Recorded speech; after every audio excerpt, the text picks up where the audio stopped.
Last day na namin sa Singapore. Meron kaming pupuntahan na very recommended din. Malayo din. Nagbus lang kami. Nagbubukas na siya ng 6:30 AM up until 1:30 PM lang in the afternoon. According sa Google Maps. Anong name ng place? Mr. and Mrs. Mogan. M-O-G-H-A-N. So, mga ano doon, mga prata, yung menu. So, nakita namin kung ano yung mga orderin namin later. At sabihin namin kung okay siya or hindi. Pero most likely okay siya. Dapat. We're here.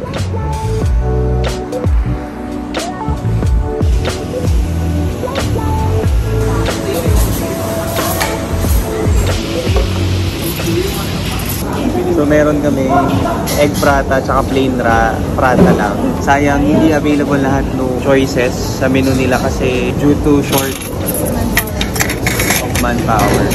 Walang tao. Moton sana no? Moton ata yung beef kaso wala na eh. Yan. So tatry na lang natin.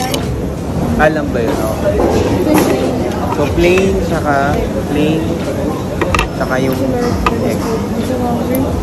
Bago pa naman ang ginaya namin, like 40 plus minutes or 50 minutes. At kakamayan lang pala. Kasi ito yung sauce. Hindi na lang kaya mamaya.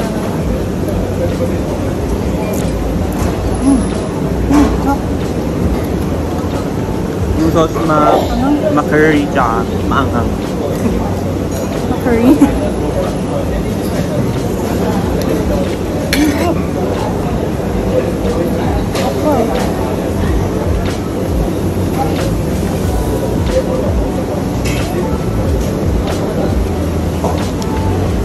Harap yung plain. Ano yung sabi chicken? Sabi mo? Ano ba dapat order na natin? Cheese tsaka? Cheese, egg, tsaka mutton.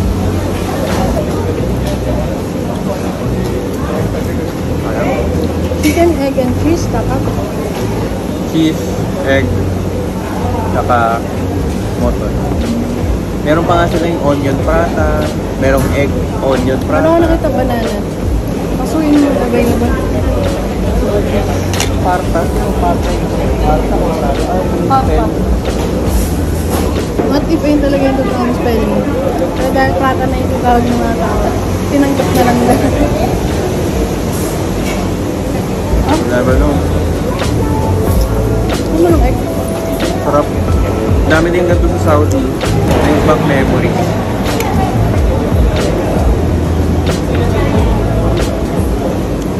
Nakarating kami dito ng mga 11:45 AM. So, kung gusto nyo puntahan to, dapat maaga kayo. Oo, kaya pala maaga sila bubukas. Ang ubus agad.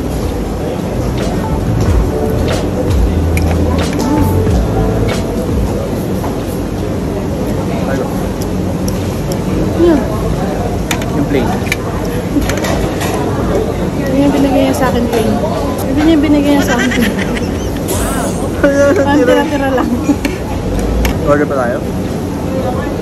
Luto mo. Or tingin na tayo sa iba. Tupayo na. Tara, tupayo na tayo. Check mo na kung paano. Parang gusto ko pa ng plain. Order pa ako. Try sa plain. Plain na egg. Ako na egg.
Pan-fried dumplings, tapos ito xiaolongbao. Tapos, intentional nilalagay nila to plato sa ibabaw para mainit pa talaga.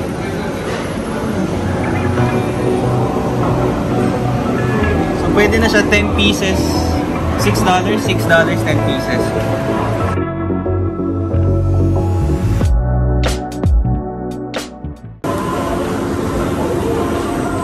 Ba't ako nag-type?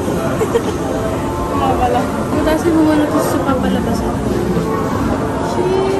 Sige po. Sasama sa wala. Pickled ginger with soy sauce.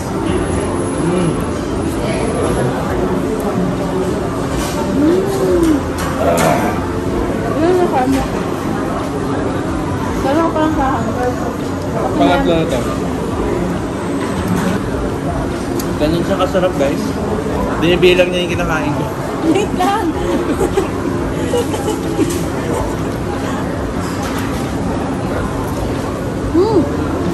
It's so juicy inside. That's what she said. Juicy na rin eh. Parang may nag-ford. Narinig mo yan? May kumara.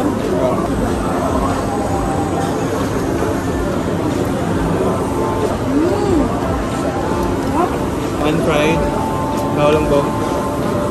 Stop mo pan-fried. Single order is more than enough because it's 10 pieces. And the sauces, so good. Just melts in your mouth. Very juicy. That's what she said. Nagtatlo pa ako dyan ah. Nakakailan ka na niyan? Tatlo na to.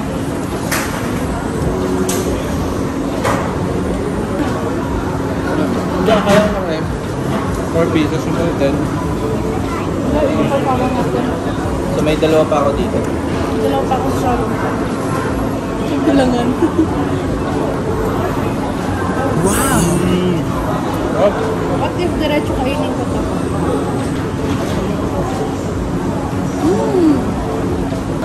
It bursts through your mouth. That's what she said. Wala ka na xiaolongbao. Ano to? Sorry. I'm not willing to share this time. May ginger pa tayo. Ayan, color pink. I super enjoy this because Watermelon.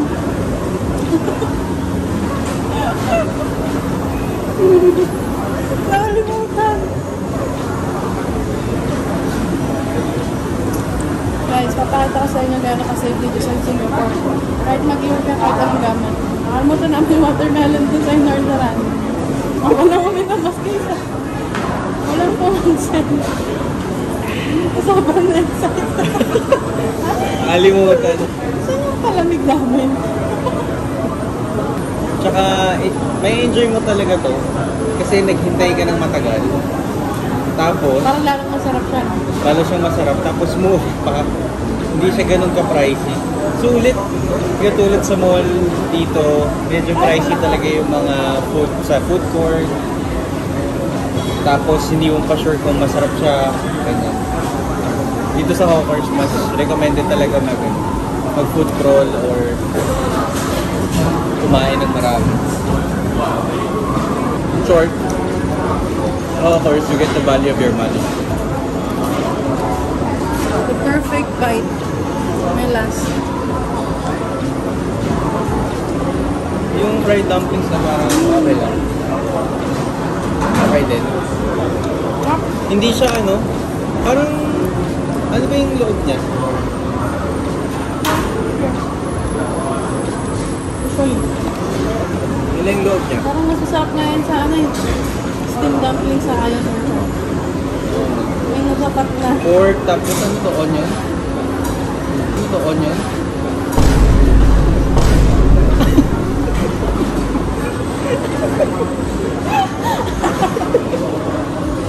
Pwede lang dito live. Musama yun ah. 1, 2, 3. So pala, 1. So pa, 1, 2, 3. Oh. Oh. Lalakad pa lang kami. Alam na namin, ayun yung Zion Road. May pila hanggang labas. Oh my God. Okay, so ano? Ayan o, yung pila. Ah, dyan lang naman pala sa ano, bungad. Okay guys, dito na po kami. Pila ka na. Alam mo yung orderin?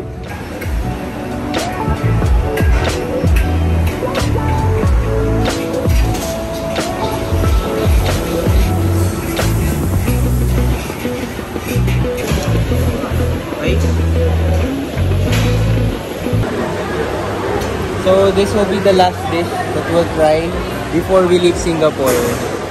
Ang tawag dito ay fried kway teow. Flat noodles, meron siyang bean sprouts, tapos Seafood. Ayun o. seafood yung cockles. Meat, ham, toge. Cockles yung para siyang ano, parang mussel or tahong pero ibang klase. Is it worth the line? Matagal namin naging kaya. Halos 30 minutes, 40 minutes. Nasa line. Ha? Parang moonlight horpan. Tignan mo, kapag Parang sarap to.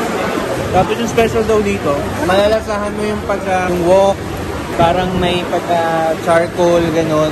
Which is totoo, no? Tapos kaya matagal yung waiting time kasi kada customer, doon lang siya magluluto. Hindi siya nagluluto ng marami, One tapos batch serve lang. lang, serve. Nagluluto siya per customer, kada order. So imagine mo, kada luto niya, hinuhugasan niya yung wok, tapos bago na naman preparation. Tuloy-tuloy lang siya. Tanda naman, nakakawa. Ano may customer, magluto lang ka. No? Walang tigil, no?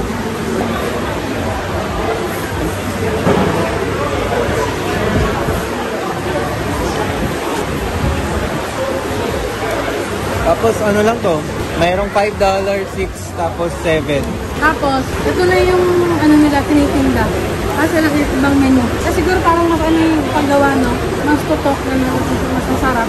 Yung ingredients, ano. Ito lang yung tinitinda nila.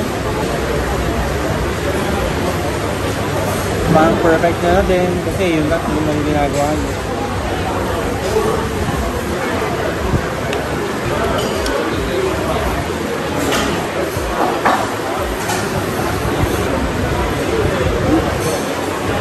Next time pa.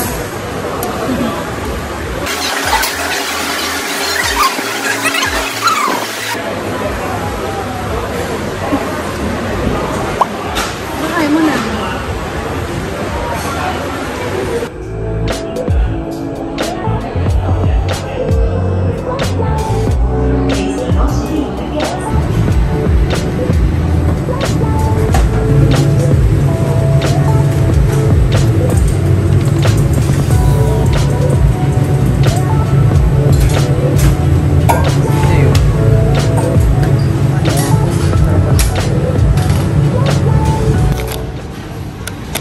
Egg, onion, prata, and cheese prata. So, kaninang umaga ito yung pinuntahan namin sa Mr. and Mrs. Mogan. Kaso, due to short of manpower, wala sila dun.